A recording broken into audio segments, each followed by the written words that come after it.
कल D day है, counting day. अब की बार किसकी सरकार? तीसरी बार मोदी सरकार या विपक्ष की लगेगी नैया पार? इस बात का फैसला कल हो जाएगा।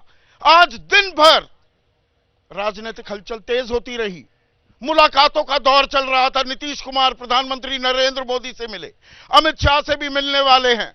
बीजेपी ने बैठक की, जगत प्रकाश नड्डा जो उनके राष्ट्रीय अध्यक्ष हैं, उनके घर पर बीजेपी के चाणक्य अमित शाह वहां मौजूद थे, राजनाथ सिंह थे, बीएल संतोष थे। तो सोनिया गांधी बोली, बहुत कम बोलती हैं, सधेवे अंदाज में बोलती हैं, पर आज वो बोली और एग्जिट पोल पर सवाल खड़े कर दिए कि एग्जिट पोल जो दिखा रहे हैं उसके विपरीत नतीजे आने वाले हैं।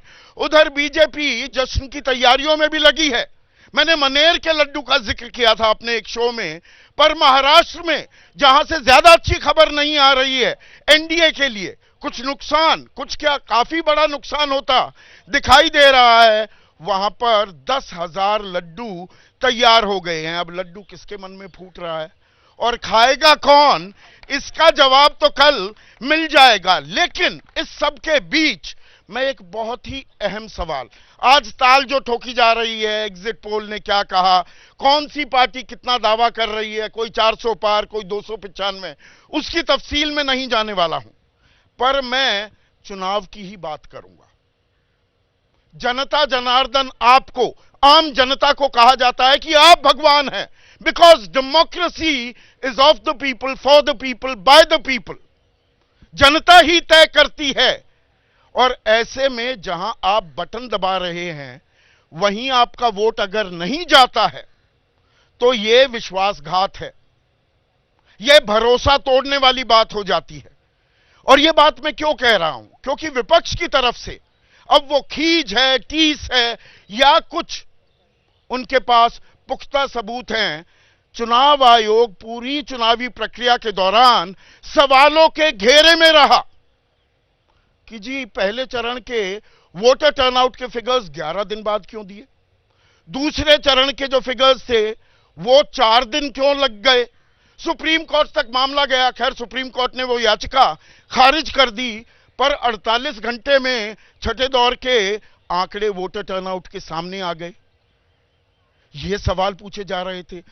आदर्श आचार संहिता जो है, अब उसमें नए नए रवायत, परंपरा इजाद क्यों हो गई कि भाई स्टार कैंपेनर है, बयानों पर आपत्ति दर्ज कराई गई तो नोटिस उस स्टार कैंपेनर के बजाय भेज दिया गया पार्टी अध्यक्ष को। जेपी नड्डा को भी नोटिस गया और साथ ही साथ मल्लिकार्जुन खड़गे को भी। सीधे कार्रवाई क्यों नहीं की गई, यह अपने आप में सवाल। और अब जब काउंटिंग डे कल है तो सवाल यह भी पूछे जाने लगे कि पोस्टल बैलेट की काउंटिंग कब होगी।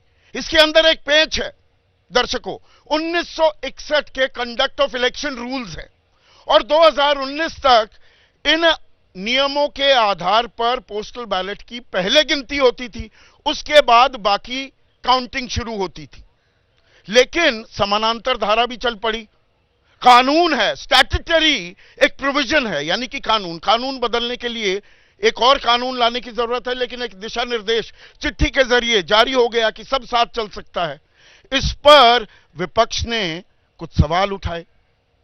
जो नोटिस जारी किए गए, भाई संविधान शब्द इस्तेमाल नहीं कर सकते, आरक्षण का जिक्र नहीं करना चाहिए, तो संविधान की बात नहीं होगी जो इस प्रजातंत्र की नींव है, बुनियाद है, होली बुक है, तो फिर आदमी किसकी बात करेगा।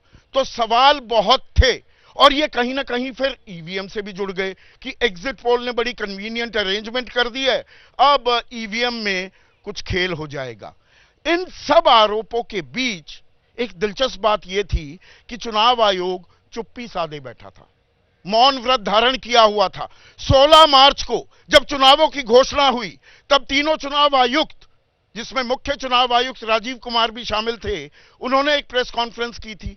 उसके बाद एक दो प्रेस नोट्स आ गए, उससे आगे कुछ नहीं।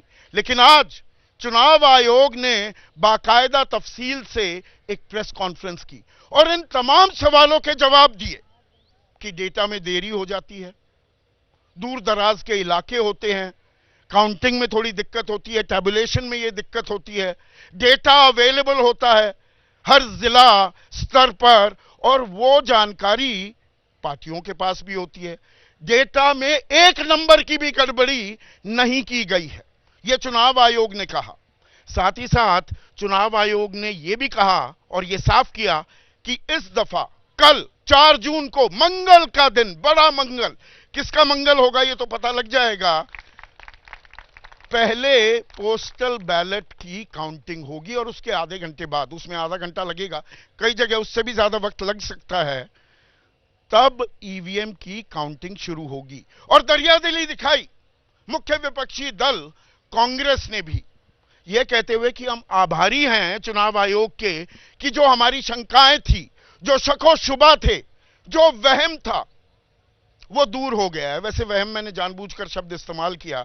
जो गांव देहात के रहने वाले हैं और खास उत्तर प्रदेश, हरियाणा, राजस्थान में एक कहावत बहुत मशहूर है कि वहम का इलाज तो वैद लुकमान धोरे भी ना था। मैं बहुत देसी भाषा में कह रहा हूं, यानी कि वहम का इलाज वैद लुकमान के पास भी नहीं था। यह वहम कल फिर से सर उठाने तो नहीं लगेगा, क्योंकि निष्पक्ष और पारदर्शी चुनाव कराना चुनाव आयोग की जिम्मेदारी है।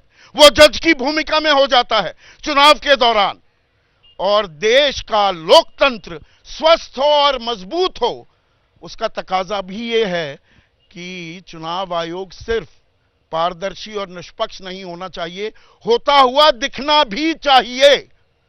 तो सारे सवाल क्या खत्म हो जाएंगे और कल जो भी नतीजा आए, एक परिपक्व लोकतंत्र होने के नाते क्या हम उसे स्वीकारेंगे?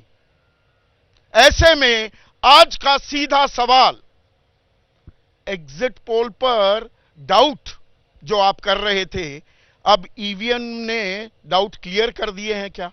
और जो ये चुनाव आयोग की सफाई है, उसके चलते ईवीएम की जो लड़ाई चल रही है, क्या वो खत्म हो जाएगी?